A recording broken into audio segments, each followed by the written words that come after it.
إنه من يهد الله فهو المهتدي ومن يضلل فلا هادي له وأشهد أن لا إله إلا الله وحده لا شريك له وأشهد أن سيدنا وحبيبنا ومولانا محمد رسول الله صلوات الله وسلامه عليه. أما بعد فالسلام عليكم ورحمة الله وبركاته. Amatenda malungi amajjuvu gawakitibwa Allah waffe, tumutendereze yatutonda Allah. Nkikakasa nti ebisinzibwa mu nsi eno byonna bye basinza babisinza mu bukyamu okuggyako Allah, yekka yateekeddwa okusinzibwa mu butuufu. Nkikakasa nti Nabbi Muhammadi sallallahu alayhi wa alihi wasallam nabbi wa Allah, mubaka wa Allah, ate nga muddu wa Allah. Kutira omwoyo gwange n'ejjammwe buli omu okwefaako ku nsonga ezikwatagana n'eddiini eno. Wa illa eddiini yafunzafunza obulamu obw'edduniya nga tulina bukoleramu Allah byayagala. Oli bwagaana okukola Allah byayagala, ekigenda okuddirira kusinkana Allah w'ekitiibwa Allah munyiivu gye tuli. Wano akola Allah byayagala, w'ekitiibwa Allah ajja kukwagala ate akuwa obulungi. Saba Allah ateeka omukisa mu ddalasa yaffe eno, atwanguyiriza emirimu gyaffe ebitukutte. Tusaba Allah tabaraka wa taala bisimulule. Saba Allah abantu baffe abalwadde abasuuse abawa okuwonya okutalekaayo kirwadde. Tukyagenda mu maaso ne tafsiru qawli llahi taala suratul Baqara, ya ayyuha alladhina amanu kutiba alaykumus siyam, ya ayyuha alladhina amanu kutiba alaykumus siyam kama kutiba ala alladhina min qablikum la'allakum tattaqun. Nida yali abakkiriza nga Allah tabaraka wa taala tukoola bakkiriza ffenna gati ya ayyuha alladhina amanu, abange mwe bamaze okukkiriza Allah.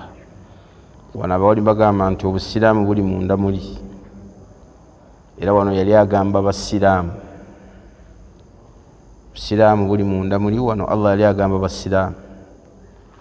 Era abamu ku bawali bagamba nti tekikkirizibwa muntu kulowooza nti omuntu yakasiraamu katasiiba, kubanga singa obukkiriza bujja Allah n'ayogera ku bakkiriza nga tataddeewo obusiraamu babategeezaamu bonna. Abakkiriza edda n'abamaze okukola ki? Naye singa Allah abyawula n'ateekawo nti abange mmwe abasiraamu n'abakkiriza, kiba kitegeeza nti olwo abyawudde.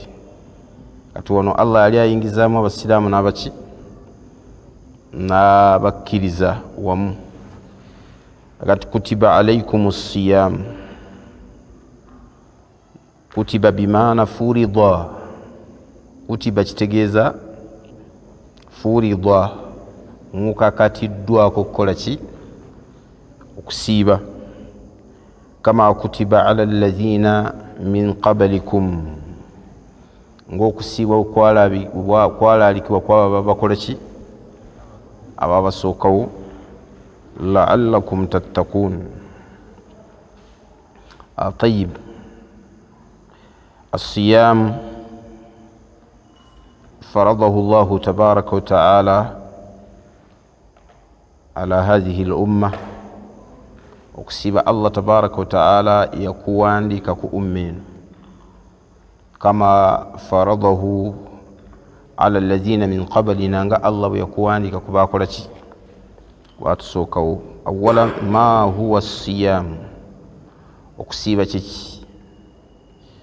Abawali bagamba as-siyamu lugatan huwa al-imsak.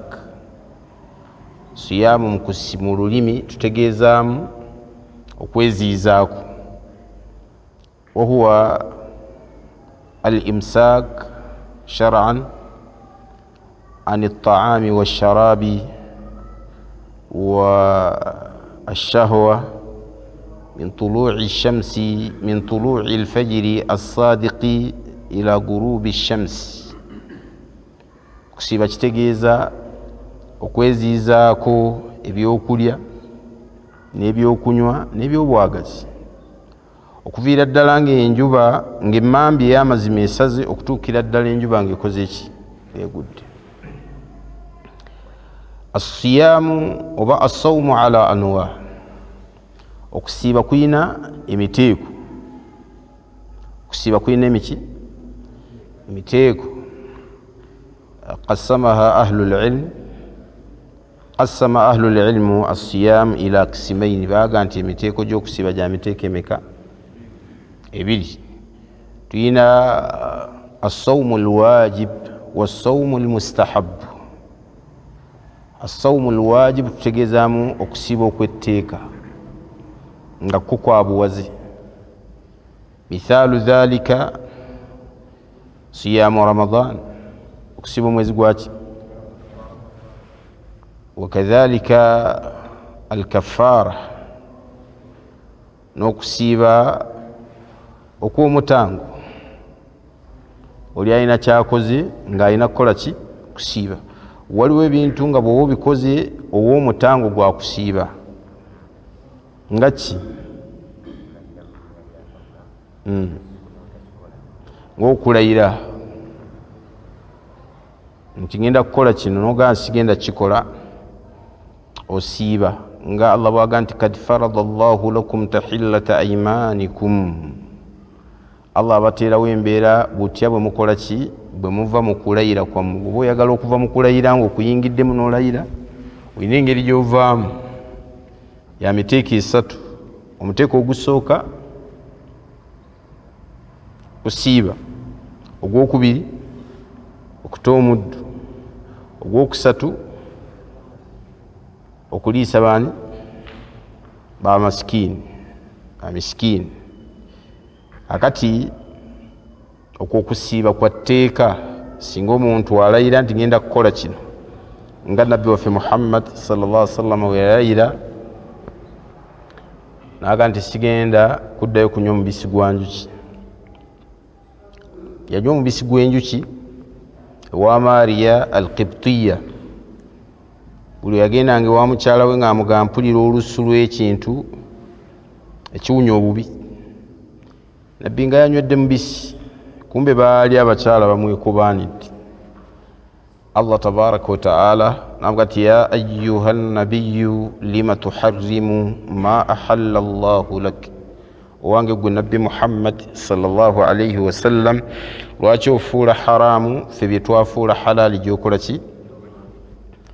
tabtagi mardata azwajika. Fa idha ta'ammalta al-Qur'an, bw'oba weetegereza Qur'an mu aya yokka ekutunuza ku bintu bingi abantu byebakola naddala mu ggwanga lyattu Uganda naye nga si bituufu, ng'omuntu okugaana okulya Allah byefuula halali, efuula haram. Ogaana okulya ekintu kyonna ng'okimanyi nti Allah akifuula halali, ate n'okiziyiza n'abaana, tokomaawo n'abazzukulu, n'okwata n'ekintu n'okitimba wali, n'ogaa nti abaana n'abazzukulu omuziro ki ngabi. Kitegereka n'ogamba abantu teri kulya ki nga Allah yafuula engabi eri halali. Tuyinza obutagendayo nnyo, naye okukinyweza mu nyweza efaanana bwetyo kiyingirira enzikiriza. Bw'abanga Allah tabaraka wa ta'ala yatandikira ku nabbi we Muhammad sallallahu alaihi wasallam, avuga ati ya ayyuha nabiyyu, owange gwe nabbi Muhammadi, lima tuharrimu ma ahalla Allahu lak, lwaki ofuula haramu Allah byefuula ki halali. Tabtagi mardata azwajik, olw'okwagala okusiimisa bakyala bo. Wallahu ghafurur rahim, Allah musonyi nnyo, Allah musaasisi. Ati Allah n'agamba nti kad farada Allahu lakum tahillata aymanikum. Allah yabateerawo engeri gye musobola okuva mu birayiro byammwe nga mu byo kwe kusiiba. Kati okukusiiba okwa kafaara nako kwa tteeka, okw'omutango. Okusiiba okwokubiri sawmu nadhiri, okusiiba okw'etteeka.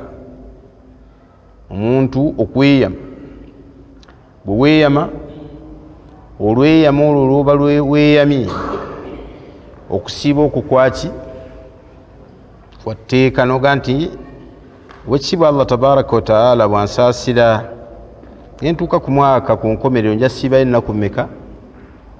3. Eyo nadhiri gye weeyamye yatteeka nga Allah bwaga nti yuufuuna binnadhiri wa yakhaafuuna yawman kaana sharruhu mustatira. Batuukiriza yufuuna binnadhiri, abakkiriza abalongoofu batuukiriza okweyama kwabwe. Wayakhaafuuna yawman kaana sharruhu mustatira, era omuntu eyeeyama n'atuukiriza aba atidde olunaku olugenda okubeera olw'akabenje, olugenda okubeera olw'ettaabu, olugenda okubeera olw'ebizibu. Kati omukkiriza bw'oyeeyama okusiiba asale amagezi akole ki? Asiibe. Era okusiiba okulala bwe kusiiba okw'okubeera ng'omuntu aliwa, ow'okuliwa.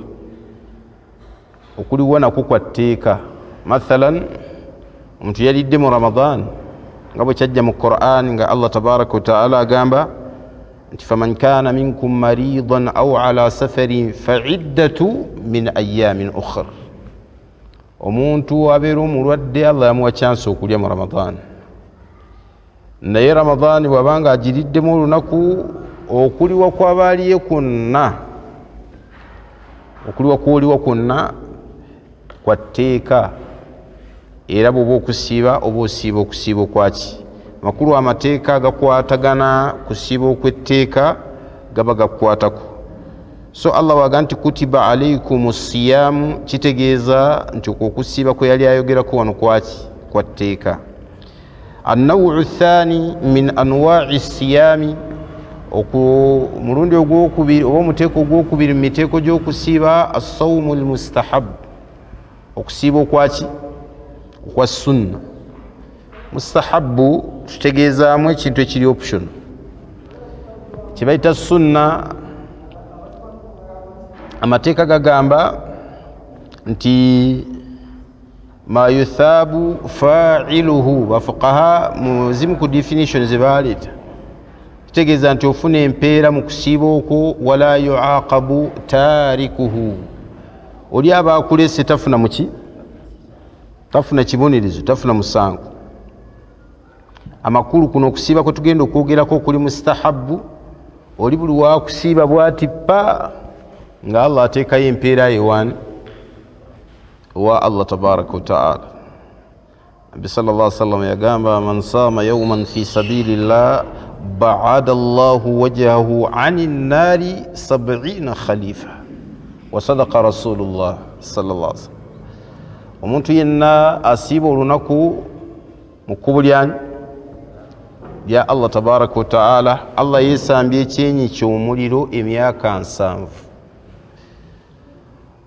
As-sawmu junna kama qala rasulullah sallallahu alaihi wasallam. Okusiiba ngabo ne kuno okusiiba okwa mustahab kukulu nnyo eri omusiraamu olwa hadithi ezajja nga zoogera ku bintu ebyannawaafil ebya sunna. Kusooka kwa byonna nabbi waffe Muhammad sallallahu alaihi wasallam kaana yuwaadibu wa yulazimu as-sawma, yali okusiiba okwo akutwala mu maaso ebbanga lyonna, era yalabwanga nnyo ng'asiiba olunaku lw'emmande n'olwokuna. Wasuila an sawmi yawmi al-ithnain, bamubuuza ku kusiiba ku lunaku lwaki? Lw'emmande. Faqala dhaaka al-yawmu alladhi wulidtu fiihi, lunaku lwe nakola ki? Aw kama qaala alayhi salatu wassalam. Yamubuuza ku lwokuna, Nabbi sallallahu alaihi wasallam n'aga nti kulla yawmi al-khamisi tu'radu al-amal, lunaku lwokuna Allah tabaraka wa ta'ala emirimu gyaffe ajanjulibwa. n'ayagala omulimu gwe ogukyasinza okubeera bwe giba janjuyibwa n'okusiiba kukoleki kubeeremu. Ekibeera nga okusiiba kigambo kikulu nnyo. Okusiiba okwa sunna tulinamu okusiiba okwa asittu min Shawwal, ennaku omukaaga muki ezibeera mu mwezi oluvannyuma lwa Ramadan, nga bwe kyajja mu hadithi nga nabbi waffe Muhammad sallallahu alaihi wasallam agamba man saama ramadana imanan wa ihtisaba ghufira lahu ma taqaddama min dhanbihi. Omuntu asiiba Ramadani nga mukkiriza era nga asuubira empeera yewaani wa Allah wekitiibwa Allah tabaraka wa taala agenda kumusonyiwa amazambi agakola ki agakulembera. Akati waliwo obujulizi obulaga nti okusiiba kwa Shawwali nabbi sallallahu alayhi wasallam yakwogerako yagamba man saama ramadana thumma atba'ahu sitta min Shawwali kana kasiyami ddahri. Omuntu asiiba Ramadani nayongerako ennaku mukaaga mwezi gwa Shawwali, Allah amuwandika ku kusiiba ki mwaka. Bismillah.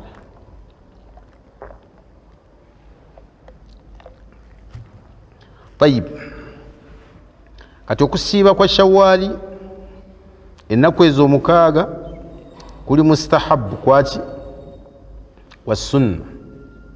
Okusiiba okulala okwa sunna kwe bayita siyamu 3 ayyamin min kulli shahri, siyamu 3 ayyamin min kulli shahrin, okusiiba ennaku essatu buli mwezi. Sahaba agamba nti awsani khalili, yanamira mukwano gwange nabbi Muhammad sallallahu alayhi wasallam ebintu bimeka bisatu nanga ntobivangako.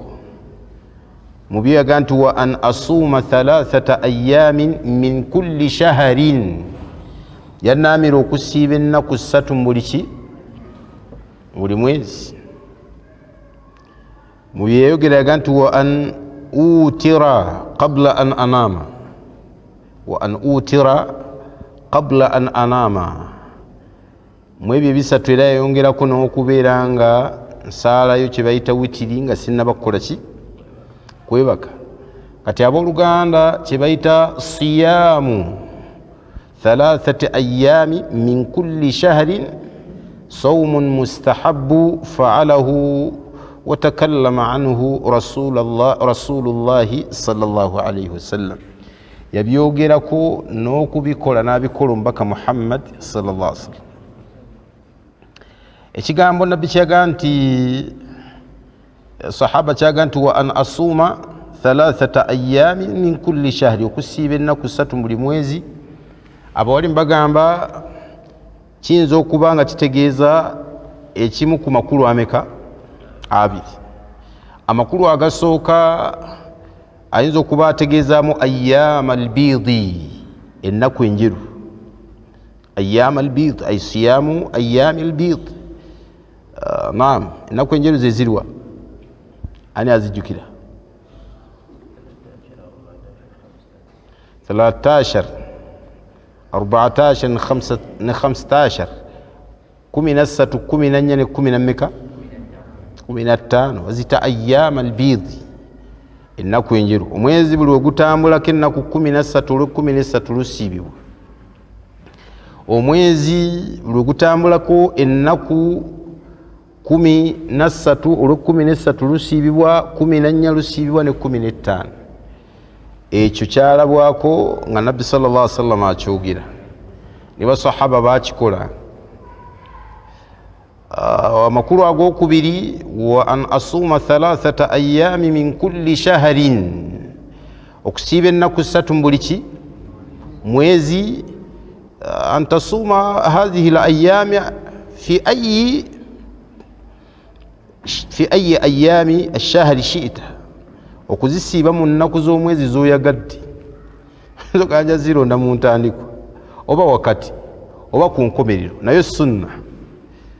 Era yadde nga qawlu eri rajih baali bategeezaamu ziri naye waliwo abawalimu abarajjaha ekigambo nga balaba nti zino ennaku ndala nnyo ku ayyaama albiid.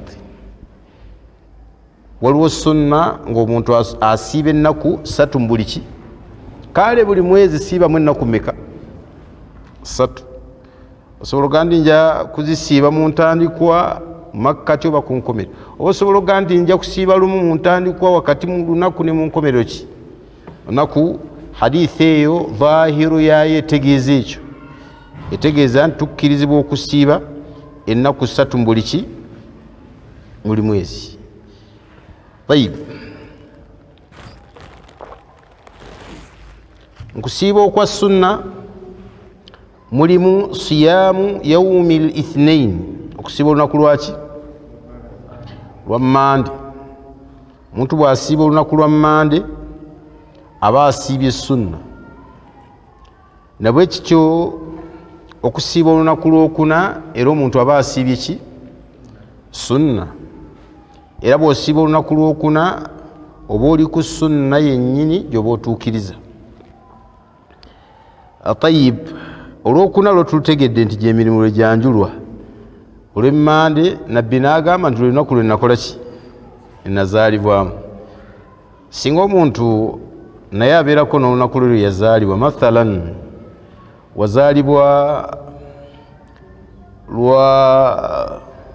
lwa kusatu, oba wazaalibwa lwa kuna, oba wazaalibwa lwa kubiri, oba lwa Sande, tukkirizibwa nange okuteekawo olunaku lunange nga nti nsiibe, nga nze ndwesiibira. Aqwaalu z'abawalimu zisukka ku emu, naye ekigambo kyange ku aqwaalu ezo nga nti khayra alhadi huda Muhammad sallallahu alaihi wasallam, obulungamu obukyasinza okubeera obulungi obulungamu bwa nabbi Muhammad sallallahu alaihi wasallam. Obaga nabbi yagaa nti dhaaka alyawmu alladhi wulidtu fihi, nze nsiiba olw'Emmande kuba lwe nakola ki? Nazaalibwa. Tukkirizibwa okusiiba olunaku nabbi Muhammad lwe yazaalibwa, naawe lwe wazaalibwa, okwebaza Allah olw'okubeera nga wazaalibwa, teri kigaana kulukola ki? Lusiiba. Abantu nga galawu fi dhalik, nga balaba nti tokkirizibwa kulusiiba olwo, batugamba ku luli. Bw'abanga nabbi yalusiiba shukura li rabbihi, olw'okwebaza Allah tabaraka wa taala, ekyengera ky'okubeerawo kye, lwaki nze seebaza Allah n'olunaku lwe nazaalibwa? Bwe mba ndutegedde khayra alhadi huda Muhammad sallallahu alaihi wasallam, bulungamu obukyasinza okubeera obulungi bwe bulungamu bwa nabbi sallallahu alaihi wasallam, yasiiba naamu gwe tulina okukoppako. Nange we mba nazaalibwa ku olwo teri kiŋŋaana kukola ki? Usiiba. So tugamba nti oli bw'abanga yazaalibwa olunaku, maadaama hadha alyawm ghayru manhiyu anhu siyam, ebbanga limala nga olunaku olwo si terwaziizibwa kukola ki? Kusiibwako. Ekyokulabirako olunaku lw'omukaaga, nze kawulu yange ne mbyensomesa abantu, olw'omukaaga terukola ki? Terusiibibwa, olw'obujulizi bwe nnina obunywevu ku nsonga eyo, era nga sinnaba kufunayo bukola ki? Bumenyawo. Wabula waliwo abalaba nga busobola okumenyebwawo mu ndaba yaabwe, naye nze ku yange ndabira ddala nga olunaku lw'omukaaga terukola ki? Terusiibibwa, era ekigambo ekyo nkyali munywevu ku ki? Ku kyo. Naye ku kawulo eyange, omuntu wazaalibwa olw'omukaaga talusiiba kuba lwaki? Lwa sunna. Ate nga nabbi waffe Muhammad alayhi salatu wassalam yatugaana okusiiba olwaki? Olw'omukaaga. Tukkirizibwa okubeera nga tuwa ekitiibwa ebigambo by'abawalimu abakoze eki? Abasigadde. Barakallahu fikum. Akati mu kusiiba okulala okwa sunna, nabbi waffe Muhammad sallallahu alayhi wasallam kwe yatukutira okubeera nga tusiiba ye siyamu ashura, siyamu yawmin ashura, okusiiba olunaku olw'ekkumi mwezi ogwa Muharram, okusiiba olunaku olw'ekkumi mu mwezi ogwa Muharram, n'okusiiba olunaku olw'omwenda mukhalafatan anil yahudi, n'okusiiba olunaku olw'ekkumi n'olumu mukhalafatan anil yahudi. Ashura nabbi yasanga abantu be Madina sallallahu alaihi wasallam yasanga abantu be Madina balusiba bwasenguka okuva e Makka yasanga e Madina balusiba mu Sunan kyajja nti n'aba Quraishi balusibanga Abawarabu qabla al-Islam basibanga ki Ashura ne nabbi bwatuuka e Madina yabuuza Abayudaaya labaga nti lwaki musiiba olunaku lwaki wa Ashura قالوا ذاك اليوم الذي نجى الله نبيه موسى عن عدوه أو من عدوه فرعون عليه اللعن لنكو الله تبارك وتعالى ليتاسى النبي وموسى كمولابي بيتان فلاو نبي الله موسى يفنو كسوموزبوا كمسجد بيت فرعون نيه Firauna mbiyateekawo mu mbeera embi eyagala okuttaani Musa era yaga nti ngenda kutta Musa Katonda wa mutaase asabe Katonda we amukole ki amutaase n'ayogera ebigambo byali bingi mu byo yaga nti ma alimtu lakum min ilahin ghairi simanyiyo Katonda atalinze فرعون عدو الله مربوان منازعات يقام فحشر فنادى فقال أنا ربكم الأعلى حشر فنادى يقول abantu bibonna n'abakunganya n'ayogerera mu congregation ye naga nti ana rabbukumul a'la nze Katonda wa muwawa afa subhanallah balaga جاوز حده فرعون يفوك الطاغوت كما الطاغوت كتجيزا مجاوزة العبد حده ومد وكفسك كم ليأكلتي شوفوا لما الله بيلياتما فرعون ويلياتما موسى يقابا اذهب إلى فرعون إنه طغى يفوك الطاغوت يعني وفرعون كبانغا فوسيتي بتوقع طغى أبا كوزيتي أباتوزي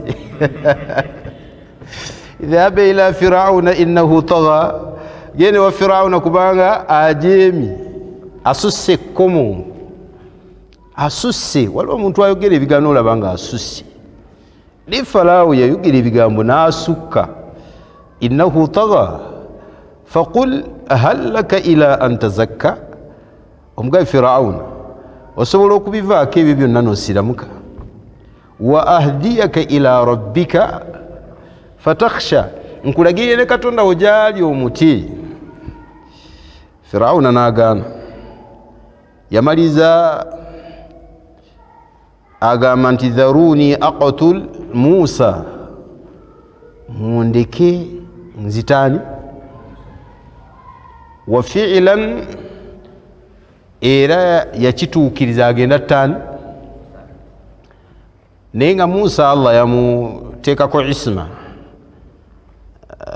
bannabi ba Allah tabaraka wa taala okujjako Allah gwageredde nti balina mutta nga nabbi Yahya nga nabbi Zakariya babatta Abayudaaya batta bannabbi baabwe qattalu al-anbiya wasaffaku dimaa'ahum batta bannabbi ne bayiwa omusaayi gwabwe ne Allah gwatageredde nga wakumukuuma Allah mukuuma paka lasti subhanallah ne bwaba alidde butwa ne bwaba akoze eki nga nabbi waffe Muhammad sallallahu alaihi wasallam Allah yamugamba ati wallahu ya'asimuka minan nas Allah agenda kuwa protection mu bantu teri yajja kutuusaako ne Musa alayhi salatu wassalam n'okwewera kwa Firauna ne kapasite Firauna gye yali ayina mu nsi eno Allah yamugamba nti tebajja kutuusaako bulabi nja kukukuuma wa Musa yagamba Allah tabaraka wa taala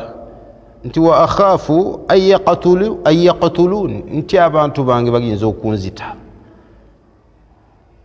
kitegerekeka kibula Musa yali mugumu nnyo ate ekiseera kyatuuka Firauna n'ayungula ejje eri abantu abasobola okumalawo Musa alayhi salatu wassalam kigambibwa nti yatuuza meeting nga nnene resolution ze zaalimu za kuttaani ng'era bwe baatuula mu meeting ennene ku Yesu Kristo Isa bunu Maryam bagenda okumaliriza nga resolution za kuttaani Isa bunu Maryam ng'era bwe baatuuza mu conference nga nnene ku kutta Nabbi Muhammad sallallahu alaihi wasallam naye mu conference ezo zonna eya Musa ne bannabbi abasookawo naye zino nkulu eya Musa eya Isa eya Nabbi Muhammad sallallahu alaihi wasallam baga nti shaitani ibilisi yazeetabamu butereevu amma ku ya Nabbi Muhammad sallallahu alaihi wasallam baali awo nga balaba omusajja asibye ekitambaala ekinene musajja mukulu aweebwa ekitiibwa leo gati ate gwe seeko ovuddewa agati ana shaykhu min najidi nze seeka nvuddewa nawulidde nti waliwo ddiiro ey'okutta omulabe waffe era omulabe waffe oyo ng'asumbuyidde era agenda kusumbuwa abantu ebbanga ddene tulina okusala amagezi omulabe oyo aveewo buli we baaleetanga abamu baga nti bwe baamulaba nga imaani gy'alina nnene okutta Nabbi Muhammad ne bamuwa obwa chairman bw'olukiiko naye nga buli kirowoozo kye baleeta akitta tumuwaŋŋanguse tumutwale eyo ng'ekyaga akyo tekijja kukola ekyo bw'anaatuuka eyo omusajja oyo alina olulimi ajja genda okumaliriza nga yaga nti tumukolere ki n'abitta byonna bwe baleeta ekyoga nti tumutte tufune abakuraishi tujje omuvubuka omwo mu bakuraishi akwate ekiso bamuteme darbata rajulin wahid olutema lwa muntu omu tumuwone n'anyinya ne mumutwe bw'ati naga kyekyo wallahi ne bawaafaka okutta Nabbi Muhammadi kigambibwa olukiiko shaitaani yakikola ki yalulimu akati bwe batyo mu kutta bannabbi ba Allah bwe baali ekiseera kyatuuka amagye ne gajja nga boolekera awali ennyanja Musa atunula emabega basahaba ba Musa basooka okutunula emabega bagenda okulaba nga eggye lya Firawuna balirengera ne baga tuwedde eno nnyanja eno waliyo eggye lya Firawuna nga Firawuna ayina buli kyakulwanyisa kyonna qaalu ya Musa inna lamudrakun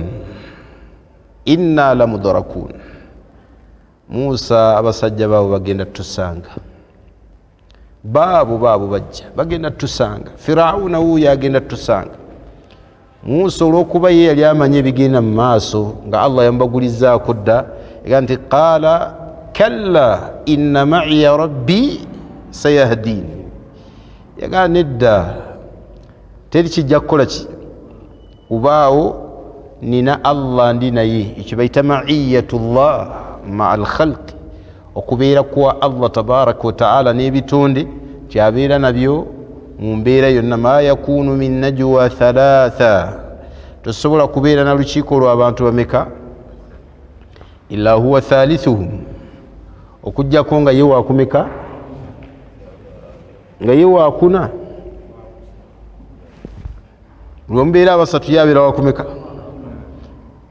wala khamsatun illa huwa sadisuhum temusobola kubeera mukaago okujjako nga Allah wa bagita ma'iyatullah fi tawfiq wa fi irshad Allah tabaraka wa ta'ala mukutuwaffa kukola emirimu abeera naffe mukutugaidinga okukola ebintu ebyenjawulo Allah abeera naffe inna ma'iya rabbi sayahdin Allah ndina yajja kumbuulira ekyokukola wa subhanallah era Allah yamubuulira ekyokukola sadaqa Musa wa sadaqahu Allah byeyogera byali mazima Allah tabaraka wa ta'ala n'abeera nga atuukiriza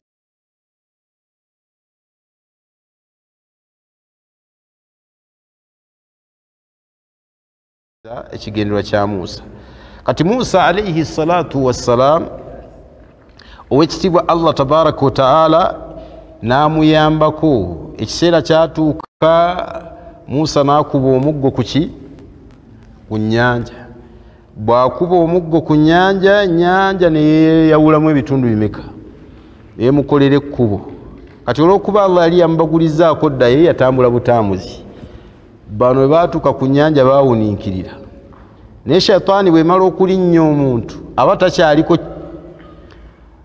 nga tamanyi bigenda kukola ki kyova olaba okusalirawo mu busungu kibi wallahi Firawuna bw'alaba nga Musa amusinziza amagezi ayise mu nnyanja jjukira yali yamutongoza ku bulogo yaga nti innahu lakabirukum alladhi allamakum as-sihr innahu lakabirukum alladhi allamakum as-sihr oye mulogo omukulu bulijjo abayigirize ki eddogo kati wano alabira ddala ng'omusajja amuyiseeko nnyo ng'alina kukozesa busungu atte Musa kuba kyekyali ekigendererwa Musa alayhi salatu wassalam ayingira mu mazzi atambula Firawuna atba'ahu wa junuduhu yagoberera Musa n'ejjeeri bwe batuuka we batuuse wakati amazzi ne gagattawo bwe gati ne gatwala Firawuna n'ejje ne galikola ki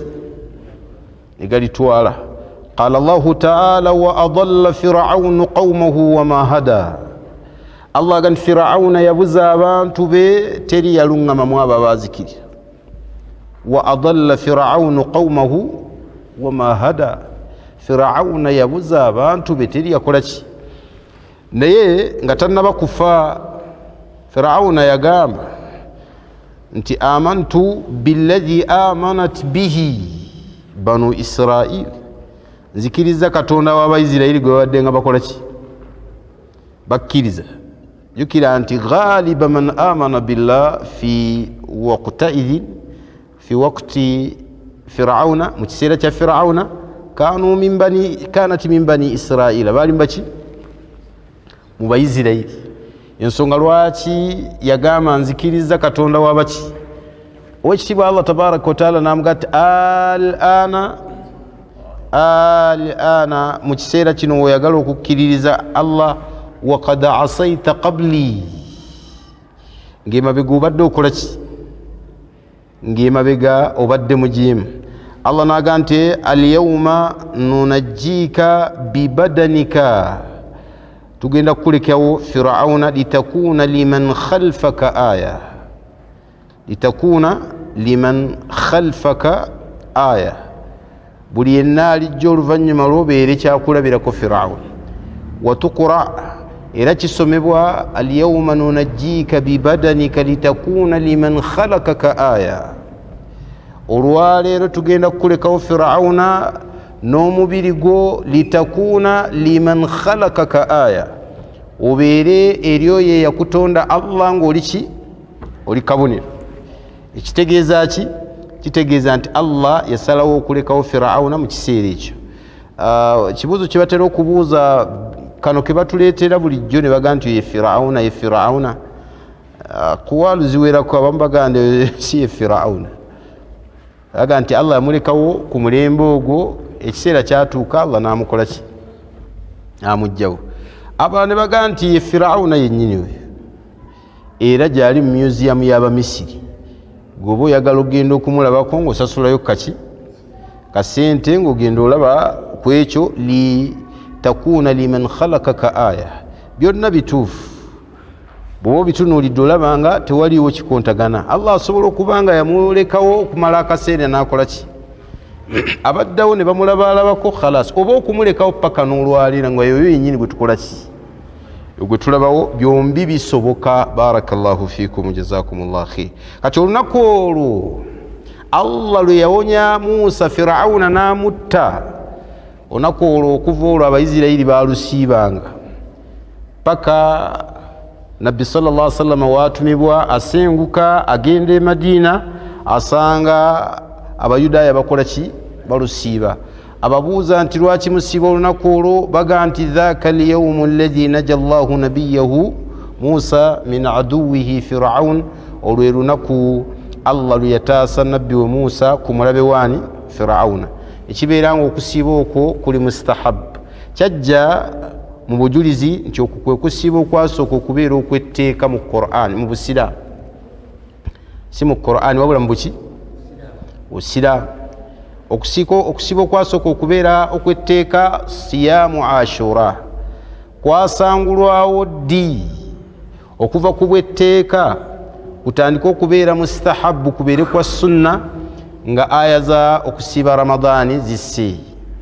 Era mwaka ogwokubiri aya za ramadaani bwe zakka, okusiba kwa ashura ne kuva ku bwetteeka ne kufuuka nga kwaki kwa sunna.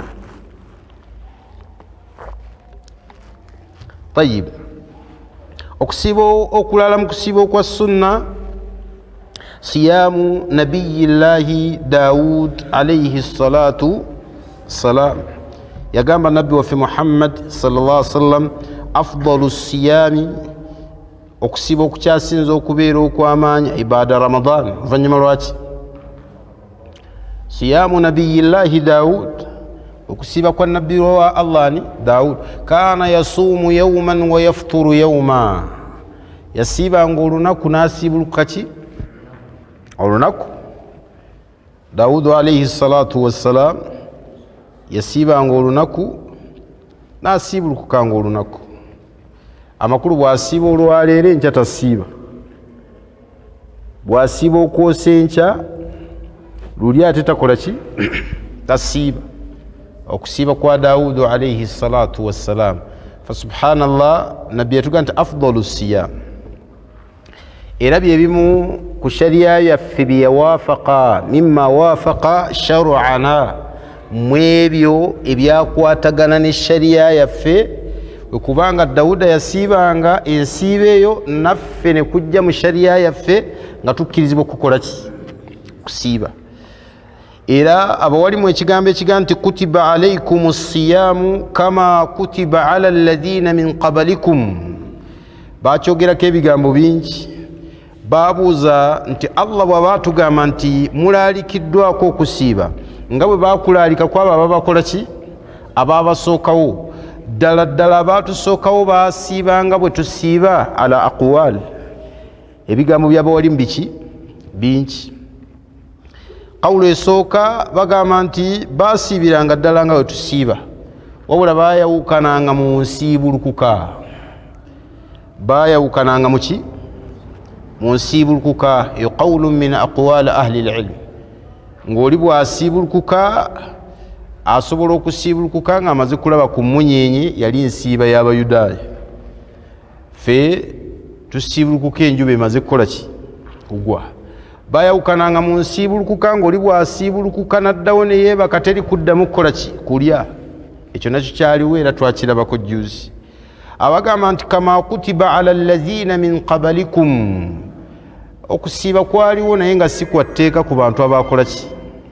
Ng'ayagadde asiiba, atayagadde takola ki? Kama kana fi haqqi Dawuda alayhi salatu wassalam, nga Dawuda bwe yakikolanga nga yasuumu yawman wa yafturu yawman, asiiba olunaku ng'asiibulukuka olunaku oluki? Olulala. Yasiibanga olunaku ng'asiibulukuka olunaku olulala. Ekyo nakyo kyaliwo. Era abalala mbawalimu ne bagaa nti okusiiba kwaliwo naye nga yasuumuuna assawma lugatan, baasiibanga okusiiba okwaki? Okw'olulimi. Okusiiba okw'olulimi oli asobola okusiiba kyaba yagadde kyonna, nga bw'olaba abakrisitu bwe bakola ki? Basiiba, oli asiiba omuceere ate lumonde n'amukola ki? N'amulya. N'asiiba ennyama akawunga n'akakola ki? N'akalya. Ebagita sawmu lugatan, nga bwe kyajja ku lulimi lwa maama waffe Maryam alayha salatu wassalam, qalat inni nadhartu lirrahmani sawman falan ukallima alyawma insiya. Neeyamye okusiiba olwaleero, ng'okusiiba kwe ngenda okusiiba falan ukallima alyawma insiya, sigenda kwogera na muntu. Kusiiba kwa butayogera. Ye yasiibye butayogera, naye ng'emmere agikola ki? Agirya mu lulimi. Ekyo nakyo kisobola okubeera nga kusiiba. So tugenda mu kwaziina, naye aya enega nti kutiba alaykum siyamu kama kutiba ala alladhina min qablikum. Allah yali ategeezaamu nti n'abaatusookawo baakola ki? Baasiiba nga bw'olaba bwe tukola ki? Bwe tusiiba بارك الله فيكم وجزاكم الله خيرا. مولانا محمد صلى الله عليه وسلم كتب عليكم الصيام كما كتب على الذين من قبلكم لعلكم تتقون. mulaalikiddwa okusiiba nga bwe kwalaalikibwa ku baabasookawo musobole okutyani Allah tabaraka wa taala. Okusiiba kuno kwe twogerako mu aya eno kusiiba kwa tteeka. Kusiiba kwaki? Kwa tteeka. Naye ala man tajibu siyam, okusiiba okwetteeka kufuuka ddi okwetteeka era kwani? Okusiiba okwo okwetteeka kufuuka okwetteeka ku musiraamu. Ateekeddwa okusiiba alina kubeera muki? Siraamu. Oli bw'abanga si musiraamu la yajibu alayhi as-siyam. Ala man yajibu as-siyam yajibu ala kulli muslimin. Oli bw'abanga si musiraamu okusiiba tekumukakataku, era atali musiraamu bw'atasiiba fe wekitibwa Allah mbyasinga okumubanja asinga kumubanja shahada, kubanga laisa wara al-kufri shay'un, teri kisinga bukaafu buki bubi. Oli bw'abanga tasiiba tusooka kumwagalako shahada. Era omuntu akolera emirimu ne bw'abanga asiibye Ramadani mmeka nga si musiraamu Allah tazikkiriza.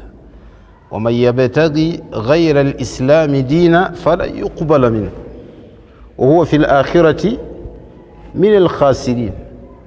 omuntu anakwata enzikiriza nga si busiraamu Allah tagenda kugikkiriza. kasita oli akwata enzikiriza nga si buki. Era abasiraamu eyemu ku arujal ayat, ku aya ze muyina mu Qur'ani nga Allah yatuwa kirabu. Tosobola kusangayo vaasi mu bitabo byabo abakristo ng'ezza mu bakristo essuubi nga Allah bwe yatuteekera essuubi mu Qur'an. Anaasangibwa nga alina enzikiriza nga si busiraamu Allah tagenda mukkiriza. Anaasangibwa suratu Ali Imran Allah ganti waman yabtaghi ghayra al-islami diina falan yuqbala minhu. Anaasangibwa nga enzikiriza gy'alina si buki falan yuqbala minhu, Allah tagenda kukkiriza diini. Amakulu teri mulimu gw'okola ng'ogukolera wabweru wa busiraamu Allah n'agukkiriza. wa huwa fil akhirati min al khasirin, ne ku nkomerero agenda kubeera mu baaluuza, agenda kufuna khasara, khasira dunya wal akhirah. Kati omuntu alina kuba musiraamu era buli yenna agaana okusiramuka kamujjuutusi. Olaba Allah yatubuulira embeera abakaafu gye bagenda okwogera, yagati rubama yawaddu alladhina kafaru law kanu muslimin. Rubama yawaddu alladhina kafaru law kanu. Buli mukaafu agenda kwegomba mu maaso ga Allah agambe nti kale singa nasiramuka, kale singa nasiramuka.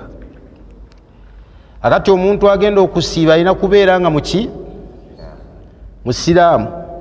Omuntu ne bw'asiiba ebisiibo 100 nga tasiramukanga, ebisiibo bye tebimukola ki? Tebimugasa. Ekyokubiri aqilun, asiiba alina okuba nga byasiiba abitegeera. Amakulu ng'obwongo busaza ng'ategeera. Majununi bw'asiiba tetumugoba mu kusiiba. Majununi ye mulalu. Waliwo omuntu nga maatuuhu nga tezigatta oluusi, abantu basobola okubeerawo nga tezikola ki? Nga tezigatta. Okusiiba kwe kutuufu, naye gwe bategeeza ne majunun ye muntu atategeera, obwongo nga bukoze ki? Nga bugenzi. Ibaada ezisinga obungi ekigambo ky'obwongo kikulu. Olaba Allah yagaana omutamiivu okugenda mu swala. yaganti ya ayyuha alladhina amanu la taqrabu as-salata wa antum sukara hatta ta'lamu ma taqulun. Abange mwabamaze okukkiriza Allah temuddayo okusembera mu sola nga mutamidde. Sola y'abasiraamu Allah yagiwa ekitiibwa tebigenda mubatamiivu teri. Hatta ta'lamu ma taqulun, okutuusa nga mumaze okutegeera bye mukola ki. Naye bannaffe waliwo akantu ke baŋŋamba oba katuufu, ate bwe baba basembeza abantu basembesa nakenge. Mwakiwulyako ekyo? Wali eri ku mimbali yaabwe bagitawo olutaali, waliwo omukungu wasembereza abantu n'akaki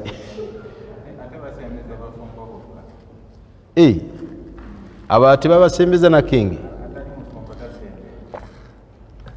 batamiize abo. Ate oyigiriza otya abantu okunywa omwenge? Kati fe Allah tugoba yaga nti tosembera mu swala ng'onywedde. Hatta ta'lamu ma taqulun. N'omuntu agenda okusiiba alina okubeera nga obwongo buli soba. Ate fe Allah yatuwa teriyo batuweera chance yonna ya kunywa nguuli teri. Mukati nywamu okolala munywako katono teri. Nabbi yaga nti ma akthara min al-khamri fa qaliluhu haram. Obungi bw'omwenge oba gufaanana gutya kasita gubeera mwenge n'okunywa akendo kaago kuli haram. Ma akthara min al-khamri sunan Abi Dawud fa qaliluhu haram. Ne bw'oba onywedde kasaanikira kano nga ka mwenge kusigala guli ki? Teri woyinza kuyita Allah ku mwenge. Nabbi yaga nti man shariba khamra ad-dunya la yashrabu min khamri al-akhirah. Keka kutanda ne webbirira n'onywa ku mwenge gw'edduniya ogwa akhira teri. Keka kutanda n'onywa enjaayi kuba omwenge nagwo tuluba lyaki ya njaayi ku akhira teri. Abantu bebbirira eyo ne banywa ku mwenge nanywa akaveera. Okitegeera omwenge Allah gwatuteekedde mu jjana ogwa VIP ogutaliimu kutamiira kufuka mu ngoye ogw'edduniya abantu bafuuyisa mu ngoye. Omusajja omukulu n'akojoba mu bantu ng'atunula bw'ati ng'alinganga alabawo ensiko, abantu bali awo naye alabawo muddo n'afuuyisa. Guli ogw'edduniya wa ka'san dihaqa la yasma'una fiha lagwa wala kidhaba. Aligunywako tagenda kuwogganira kkubo nga bano boolaba batamivu bino. Ogwo bantu bagenda gusubwa okumanya Allah yaguteekateeka mugga mulamba. Wa anharu min khamri ladhati lisharibin. Allah yateekera buli musiraamu omugga gw'omwenge mu jjana gwayitirira obuwoomu. Si bye bino bikaveera, si bye bino ebikuwa n'ofuna simanyi hangover. Si gundi ono bamuyitaani ono kumbucha, asi kumbucha,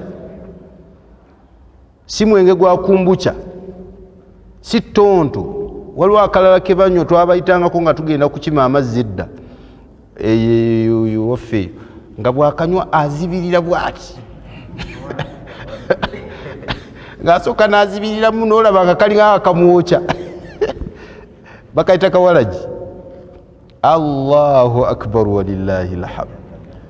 Zey Musa wakalaba kaako akanywa asooka n'azibiriramu n'owulira nga akakola ki?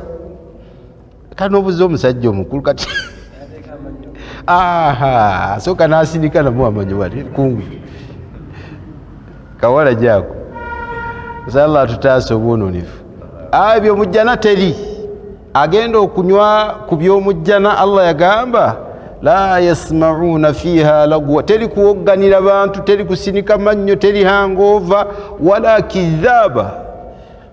Yadde okulimba okwogera ebitakwatagana. Mutamiivu ayogera byayagala. Era baga nsimanyi omwenge mukudaazi agenda ayogera buli kyayagala okwogera. la yasma'una fiha lagwa wala kidhaba illa qila salaman salama. Tayib, hakati omuntu agenda okusiba alina okubeera nga aqilun, nga ategeera, nga alina amagezi kyetutegeeza. Baligu, omwana omuto bw'asiiba amateeka g'eddiini gamukkiriza, naddala nga awezezza emyaka gye bayita sinnu tamyiz, emyaka gy'okwawula. Gyemeka egyo? 7 years. Bw'aweza emyaka 7 tuyimulagirirawo okusiiba. Waba tannagiweza omwana omuto tukkirizibwa muawada n'asiibako essaawa bw'atyo.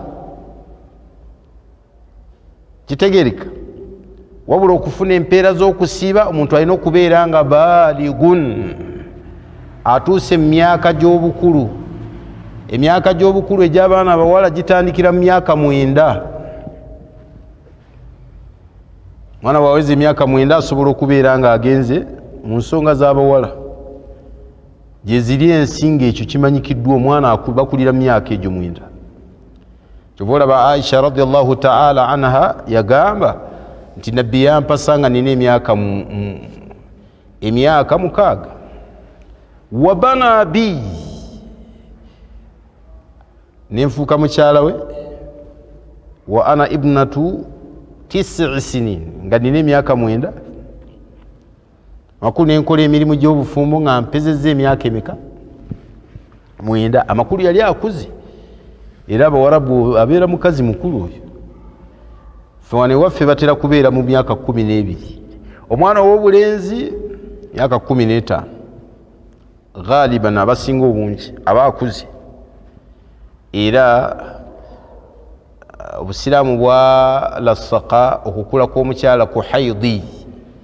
Kyova nabbi yagamba nti la yaqbalu llahu salata alhaidi oba salata haidin illa bikhimari. Allah takkiriza sala ya muwala atuuse genda mu nsonga amakulu akuze, illa bikhimarin, okujjako nga yebikkiridde omubiri gwonna, okujjako nga yeetaddeko ekikaaya, okujjako nga yeetaddeko okwebikkirira. Allah takkiriza sala ya mukyala akuze n'atuuka ne mu mbeera ey'okugenda mu nsonga, okujjako nga yeetaddeko ki? Ekikaaya. Kati omuntu agenda okusiiba lazimu teeka okubeera nga baligu, nga akuze. Muqimun, omuntu asiiba alina okubeera nga mutuuze, ay gairu musafir, ali mu lugendo okusiiba wadde mboga nti sijja siiba. Ezo ennaku n'azisiiba n'aziriwa nga Ramadani ekoze ki? Lwakuba abantu naddala ba multazimun tebaagala nnyo byakuliwaliwa. Baseeka aziizi bano kati omugamba awo nseeka ojja kuliwa nga bwe tugende Masaka ssebo tosiiba akukuba n'akakule. Kati seeka naawe wane Masaka wano nga ngenda kulinnya mu motoka ngenda tambuza bigere. Naye abawali mbaalabanga ekisinga obulungi butasiiba yadde ogenda tambuza ki? Motoka. Era Nabbi sallallahu alayhi wa sallam yatugamba nti Allah bw'awanga abantu olukusa bakozesa olukusa Allah lwakoze ki? Lwabawadde. Kubanga oli mu lugendo okusiiba ne kubeera nga weekuli, oli wadde emboga ndi sijja kukola ki? Nja kuliwa. Naye omuntu wabanga asiibye ng'ali mu lugendo yeye controlling bwayagala alya, bwayagala akola ki? Bwayagala ajjuza n'asiiba. Kakati ateekeddwa okusiibwa bwatu bwakola ki? Waliwo ebintu nga byonoona okusiiba okwo. Tuli ku aya ya kusiiba, ensonga lwaki tugaziwagaziwemu. Waliwo ebintu nga byonoona okukola ki? Okusiiba. Era nga bw'obikola okusiiba kukuba kufu. Era ow'ekitiibwa Allah takukkiriza oba oviiriddemu awo nga byofunyeemu kulumwa njala na nnyonta okukola ebintu ebyo nga wasiibye. Ekisookera ddala al aklu washarubu amdan, ye muntu okukwata emmere emisana ttu n'akwata amazzi n'aganywa ng'agenderedde, ne kakutanda ne weekweka emabega w'oluggi n'obba amazzi nga wasiibye. Waliwo abantu ng'enjala wemuluma aba takyategeera. Nawulira awo omukyalo omu yayogera amazima, Mama Fiina yagamba nti enjala yamuluma nga nawe bwakutunulira bw'ati akulaba mwegi, akulaba mwaba babiri.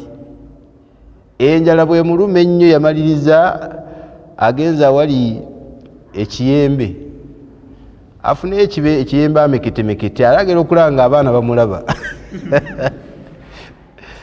aga abaana bajja kubusekerera bano. Naye yamaliriza afunye ekirwadde. Lwe lunaku lwe yasooka okusiiba era alika lwe yasembayo. Kati waliwo abantu nga bwe batyo bafaanana, teyamanyira byakusiiba ng'akyali muki.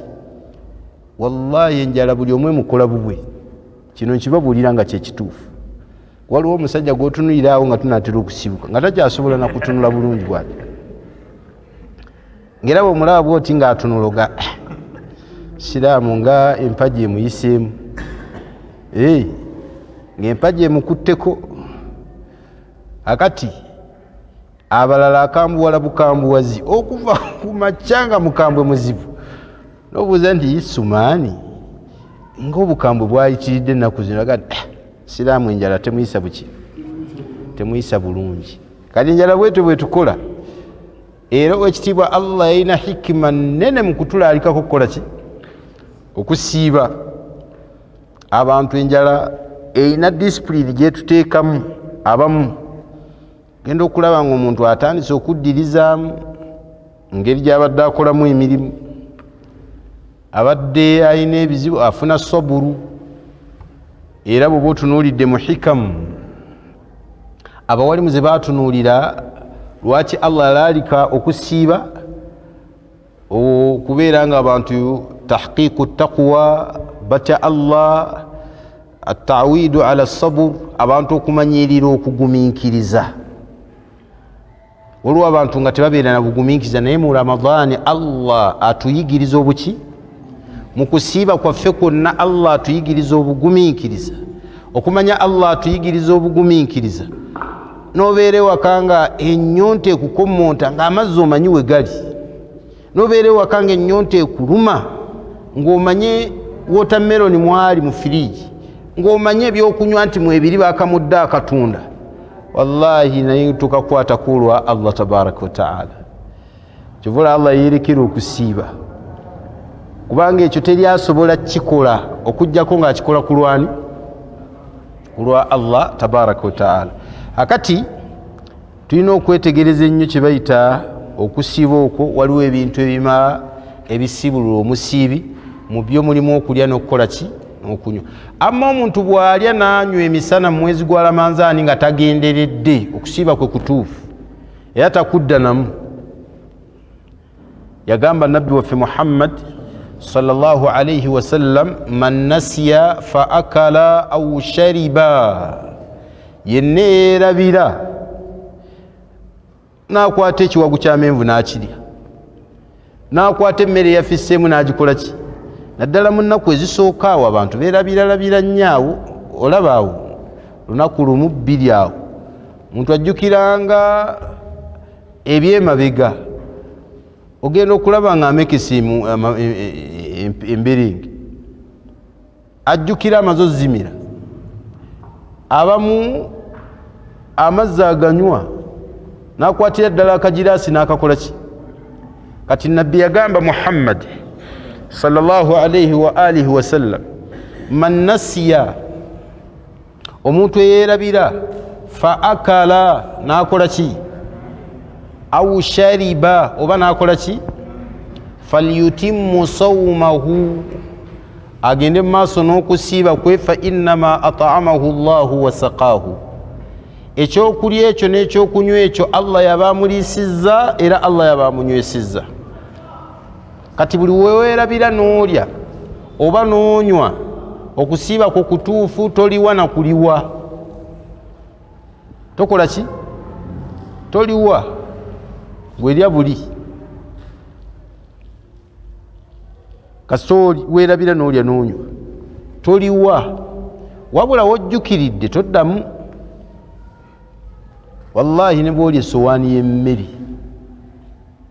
okitegeera Allah ayinza okugera omusajja neyekatankira ddala ekyemisana n'agera ne mu woteri n'akigula akati aba ali awo bamaze omuwa essowaani y'emmere abakaafu batandika okunyumya ku by'okusiiba omwezi gw'abasiraamu gwatandise ng'amazeewo essowaani y'emmere Allah nabbi aga nti faliyutimmu sawmahu genda mu maaso n'okukola ki fa innama at'amahu Allahu wa saqaahu Allah yabakuliisizza yabakunywesezza gwe tomanyi kufuna ku kyansi nga Allah yakuliisa Allah yaba ataddewo enteekateeka olye n'okunywa okole ki onywe so mu mbeera efaanana bwetyo mulimu hikamu za Allah tabaraka wa taala omuntu bw'alya oba n'anywa emisana mu mwezi gwa Ramadaan nga yeerabidde okusiiba kwe kutuufu nnyo era olwo olunaku tulubala nti yalukoze eki yadde nga mwemulaba abadde akola ki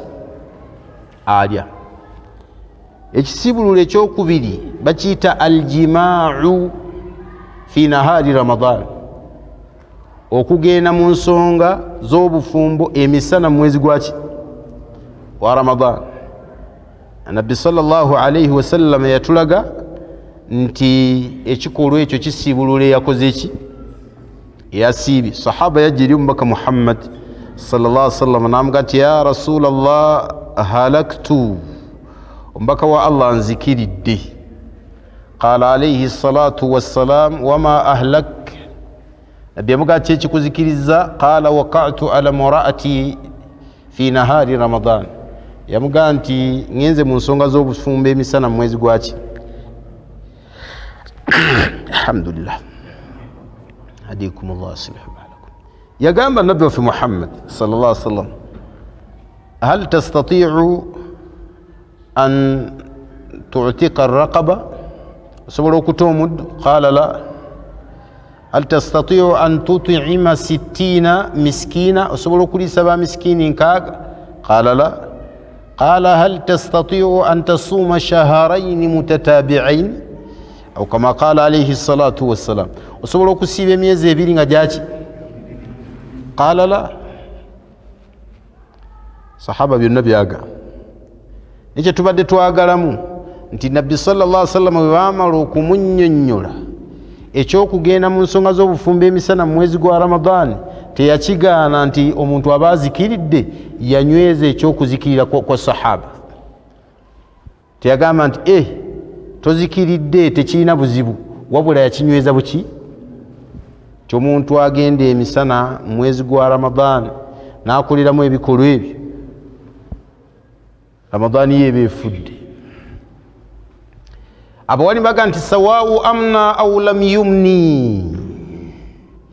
ekikolwa ekyo obeere ng'ovuddemu amazzi g'ekikulu oba nedda yuftiru saima kikola ki siibulula omusiibi yatoddeawo ne weewaana n'oga nti kasita nze saavuddemu mazzi gali siina buki oba wasiibulukuse dda era nga n'okusiiba kwo kufu ekisibulula ekyokusatu khuruju lmani okufuvaamu kw'amazzi g'ekikulu bisababi ljimaa gayinza okuba gavudde mu nsonga ziri ze tubaddemu au bisababi al istimna obanga ogakuvuddemu olwa masturbation au bisababi kathurati nadhari oba okuyitirira okulaba okutunulatunula ennyo waliwo abatunulatunula ennyo amaaso gabali mu ngalo buli kamu akajja ayagala akakole ki yazina essimu Allahu akbar essimu eno bwe twali tusoma nga abayizi bagiyita shaitaani eno eya smart era nga mujamia bw'obuuza nti njagala simu ki ng'ogenze kugula akubuuza turiidu shaitaani walla oyagala shaitaani oba kali kagundi omanyi lwaki bagituuma shaitaani nakyetegereza maze gigula nti ddala ki ddala shaitaani wallahi ene si mu shaitaani illa man ruhim okujjako allah gwawadde obuvumu n'atalumbagana shaitaani eno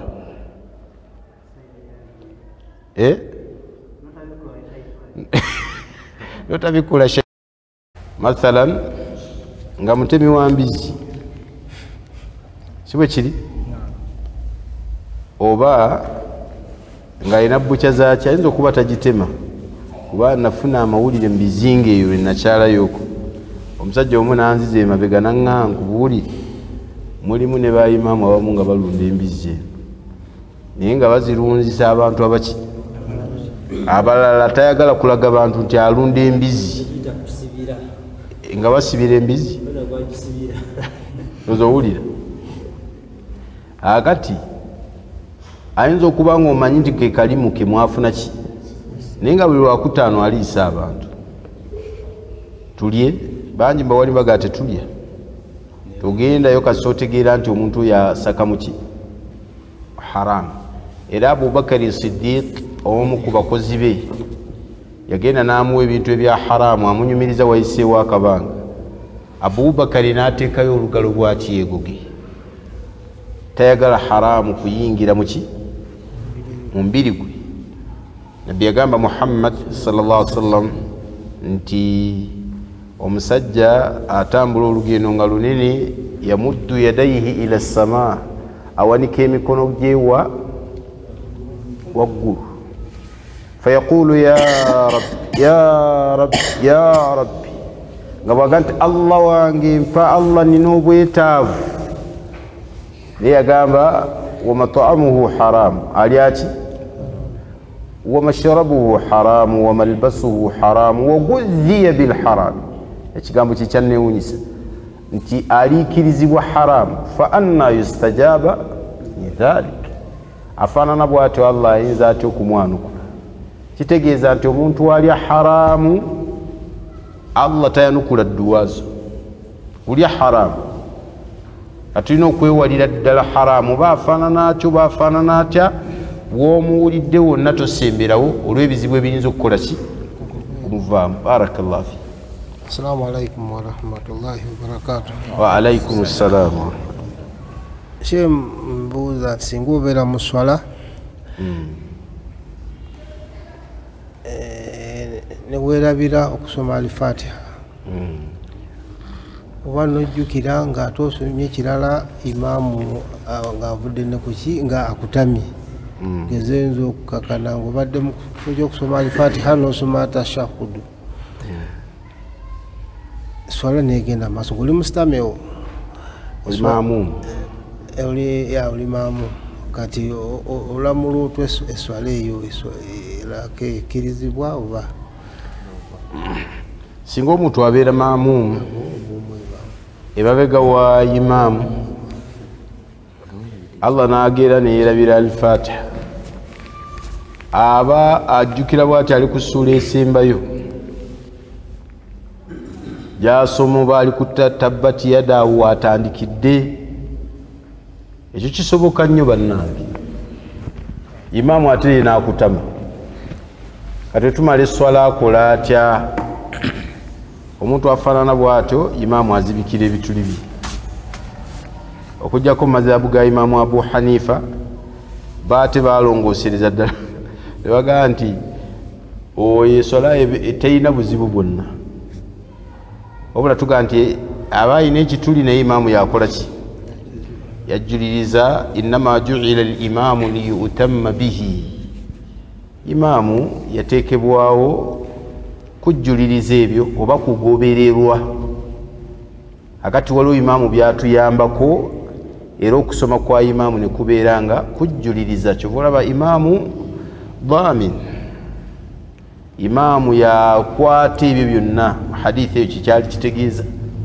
ebisobola okubeera nga biyamba oba bitabuka kuba maamumin imaamu yabikola ki omuwalimu omu yasomesa n'agaasi kirungi kulonda imaamu ng'alina stress.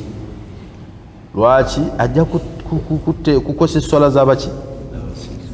Ayinza okusomamu nnansi n'atasoma al-Fatiha. Ogenda okugira bwoti nga ate ne bamaamuma beebizibu bye bakola ki. Kati tulina okwegendereza ennyo nga tufuna imaamu atukola ki, atusaaza aleme kukosa swala z'abasiraamu, kubanga al imaamu daamin, imaamu ya garantinga ebizibuzibu ebitukola ki, ebitutuukako mu swala zaffe. So esswala ebeera ntuufu ebbanga ly'omala ng'oli mabega waani wa imaamu. Newankubadde nga waliwo kawulu endala eraga nti esswala ekosebwa olw'ensonga nti nabbi yagamba nti la salata liman lam yaqra'u bifatihati lkitabi, wabula tubeere mabega wa imaamu tukugamba nti imaamu akumalira insha Allah. Hadithi eyo bagikawaaba walimu n'ebintu ebiwera n'obujulizi obuwerako ne shawahid nga balaba esobola okutuuka ku ddaala lya Hasan, ne tubigiramuza mu mbeera ezifaanana bwe zityo. Abamadhabu ga imaamu Abu Hanifa bo balaba nti omuntu bw'aba asomye mu swala ne bw'asomeramu ekitundu kyonna mu Qur'an oba aya emu esswala entuufu. Kasita osomeramu kyonna ky'oba osomeddemu olw'ekigambo kya Nabbi Muhammad sallallahu alaihi wasallam kye yagamba nti idha qumta fi salatika, buli bw'oyimirira mu ssalayo fakabbir, gamba otya Allahu akbar, thumma qara'u ma tayassara min al-Qur'an, oluvannyuma soma ekikwanguyidde muki. Bwebagamba olw'ekigambo kya Nabbi nga ye yakyogera yennyini, ne bw'ogenda wa n'osomerayo olw'osoma aya yonna essala ebeera ki, ebeera ntuufu. Era la baasa bihi, ago ge madhhabu ga Imaamu Abu Hanifa. Naye ekituufu nti abawalimu kye beegattako ekigamba nti sola tulina okusoma suratu ki, al-Fatiha, wallahu ta'ala alam. Naam, nze kyenyongezaako okukya mukadde wange kigamba nti nga nze akulembedde nengenda ku maviivi mu kifo ekyokusomerawo subhana rabbiyal azim, nensomerawo ekirala oba subhana rabbiyal ala, nenvaayo nenzijukira nga ate nyimiridde nti byensomedde awo si bye biteekebwa okubeerawo, ng'ate nze akulembedde bano olwedi bo bakimanyi nti oluva ku maviivi tudda waggulu nga bo tebalabamu wenkoze ensobi. Kati nze nga nze akijjukidde nga nyimiridde nkola ntya wemba mmala esswala eno nenkimalaako eyo, oba wemba amaze nvunnama sujudu sahawi nkola ntya nze? Ng'oli maamuumu oba ng'oli imaamu? Nga nze imaamu, nga nze abakulembedde abano abali emabega. Nkola ntya? Akati okusooka kwa byonna kye bayita adhikaari ezo ze tusomera ku biyungo, bangi mbawali balaba min sunani sala, biri mu sunna zaki, newankubadde nga abalala balaba biri mu wajibaati sala, naye nga biri mu sunna zaki sala.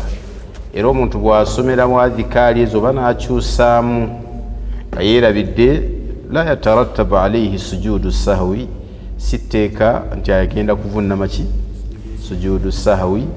Ebyo ebimu mimma yu'fa anhu, ebyo Allah byatusonyiwa awabadde subhana rabbiyal azim n'osomerawo subhana rabbiyal a'la, ebyo Allah byatusonyiwa mu aya eri Allah byaga nti rabbana la tu'akhidhna in nasina aw akhta'na. Allah tutukwata mu ebyo bye twerabidde oba bye tukozewo obutanwa. Yagamba Nabbi Muhammad sallallahu alaihi wasallam nti yaqulu Allahu, Allah agamba naam qad fa'altu, ye mbasonyiye ebyo byonna byonna byemukola nga mubikoze mu butakola ki, butanwa, oba byemukoze nga mwerabidde. Kitegereka? Barakallahu fi, jazakumullahu fi. Uli eri katusooke noono inshallah. Shekhe, ekibuuzo kyange kimanyiddwa gye tuli nti tusitula emikono mu swala emirundi mu bifo bya mirundi ena, naye nga waliwo kisomesebwa nti sunna mbaka alayhi salatu wassalamu yakikolako ahyayan kubeera nti agisitula buli kimu byonna kyeko obutuufu bwakyo. hadithi weeri mu sunan abi daud nga nabbi sallallahu alaihi wasallam yalabwa ng'ebifo byonna asitula emiki mikono. Babuuza abawalimu baffe abanene ku nsonga eyo, abawalimu ne bagamba nti ekyo ekikola lwalumu, ekikola biseera ki byonna, ekibeera nga sunna ebintu ebyo kubeera oba okusitula emikono egyo mu bifo ebyo nabbi bye twamulaba asinga okubikola ki. Sheekhe waffe yali atusomesa sunan abi daawud eyo, ye yasitulanga emikono okutulaga. Twamugamba nti sheekhe gwe lwaki ogisitula buli kiseera kyonna nga ne bw'aba ava ku sujuudu era omulaba ng'akikoze ki. Sheekh Naji Albakir Allah musiime yatugamba nti bwe siikikole munaategeera mutya nti sunna. Wallahi bw'atyo yatugamba eka nti bwe siikikole munaategeera mutya nti yo sunna ya nabbi Muhammad sallallahu alaihi wasallam. So olw'olumu imaamu akikolamu abantu bategeere nti yo nayo sunna yani ya nabbi Muhammad sallallahu alaihi wasallam. Wallahu ta'ala a'lam. Naam. Assalamu alaikum wa rahmatullahi. Alaikum assalam wa rahmatullahi. Sasa kututangazamu ku zikira y'okusujudu n'okuvaayo ekisookawo ku mikono n'amaviivi. Twalaba hadithi emabegeri etugaa nti nabbi waffe Muhammad sallallahu alaihi wasallam yagaa nti idha sajada ahadukum fala yaburuku kama yaburuku al-ba'ir, oli mumwe bw'abanga akka wansi takkange eŋŋamiya bw'ekola ki bwekka. Kuliko ziyada bbiri ng'abawalimu bazidhaafa. Hadithi okukomaawo ntuufu, hadithi okukomaawo ntuufu, oli bw'abanga akka wansi takkanga ng'eŋŋamiya bw'ekola ki. Wabule okwongerwako kwe bayongerako nti fa liyadahu yadaihi qabla rukubataihi, asooseewo emikono gye nga tannateekawo maviivi. Eyo ziyada siki. Abawalimu bangi bagamba eyo ziyada erimu obunafu. Ziyada ey'okubiri faliyadahu rukubataihi qabla liyadaihi, asookewo maviivi ge nga tannateekawo biki. Zombi ziyada si ntuufu. Era omuwalimu waffe omu yalinga atusomesa hadithi eyo yagamba nti omuntu okusinziira kuba nti ziyada zombi si ntuufu, gwe genda onoonye eŋŋamiya engeri gyekola ki gyekkamu gwe yawukana ku ŋŋamiya. Olaba kyesookawo gwe yawukana ku ki ku ŋŋamiya. Abamu ku bawalimu bahassana baga nti eno riwaaya egamba nti osookawo emikono gyo nga tonnaba kuteekawo miki maviivi. Baga nti ekyasinza okubeera enkizo muko okusinga kweriwa, era kyobola nti bangi basookawo miki mikono. Abalala ne baga nti afa okusinzira we twalaba eŋŋamiya esoosaawo maki, esoosaawo bikono amakulu magulu ga mu maaso bwe ge baatwalanga emiki emikono. Baga tulina kusoosaawo maki, tulina kusoosaawo maviivi. Kyova olaba nga bangi basoosaawo maviivi. Ekintu bwe kijja bwe kiti abamu ku bali baga kyonna kyoba osooseewo kyoba okola ki, kyoba osookawo olw'okufuna okubulwa sarahatu nassi, nassi okubeera ng'eri ki kiriya.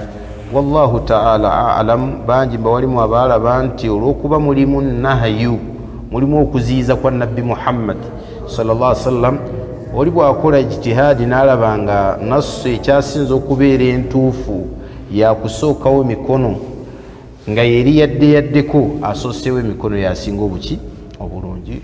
Wal ilmu inda Allah.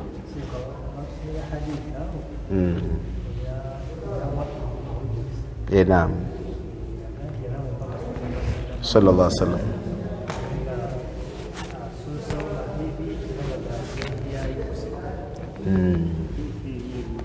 Sinaba kutegeera siha yaayo, tujja kwongera okuginonyako inshallah. Barakallahu fik. تفضل. uzo birabika biweddeyo mukkirize tukomaawo inshallah. Hadha wa sallallahu wa sallama wa baraka wa an'ama ala rasulillah sallallahu alayhi wa alihi.